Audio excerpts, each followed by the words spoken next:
各位朋友，大家好，我是老欢。这个周末天气很好，我本来打算去富民公园转转，但是乘公交车坐过了站，在棉三创业街区站下了车。这个街区虽然好几年前就建成了，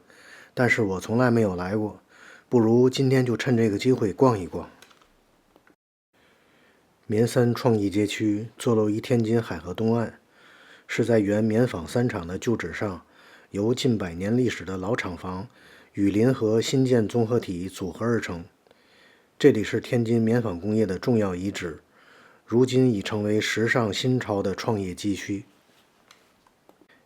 棉三是天津第3棉纺厂的简称，其历史可以追溯到20世纪20年代的裕大纱厂和宝成纱厂。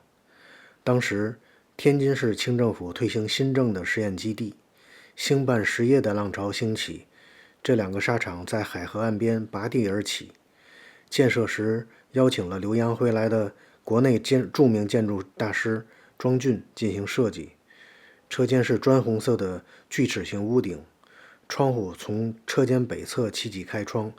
便于工人织布纺纱操作。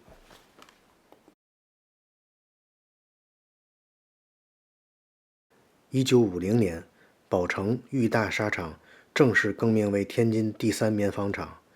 之后成为天津纺织工业的主力军，见证了新中国纺织工业的兴盛，率先引入8小时工作制。随着时间推移，棉三不断发展，为天津纺织业长期位列全国3甲立下了汗马功劳，创造了巨大的物质财富，也留下了宝贵的精神财富。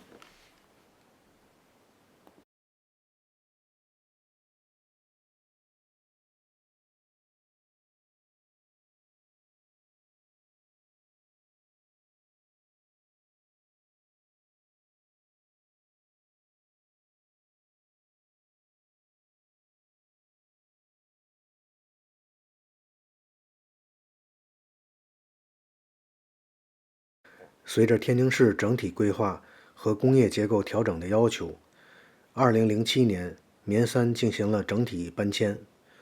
2013年，天津住宅集团、天津纺织集团、天津渤海国资、河东区嘉华城投共同组建天津新岸创意产业投资有限公司，采取修旧如旧、变旧为秀的方式，对原第3棉纺厂老厂区实施了保护性提升改造。2015年，提升改造完成的棉三更名为棉三创意街区，正式对外招商，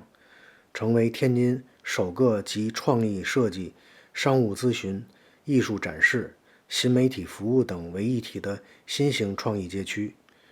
2020年，这里被工信部评为国家级工业遗产。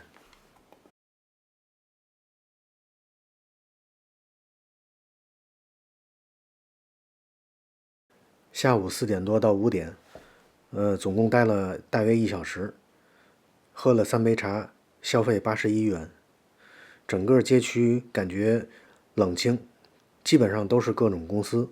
更像个办公地点，可游玩度不高。但如果是周末带娃来游玩的话，倒也是一个不错的选择。可能是没有赶上活动吧，所以不怎么热闹，也没有看到晚上的灯光。如果这里能像北京首创郎园 Station 那样有活力就好了，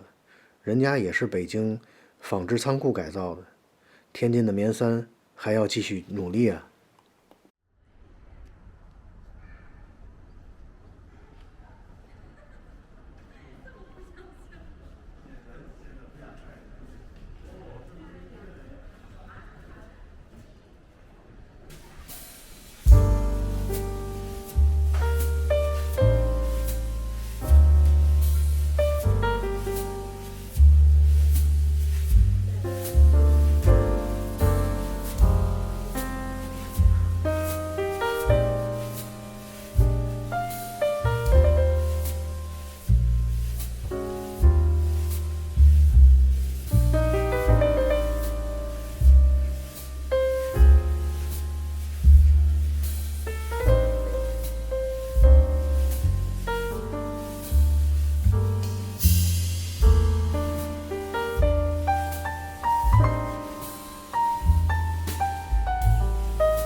见。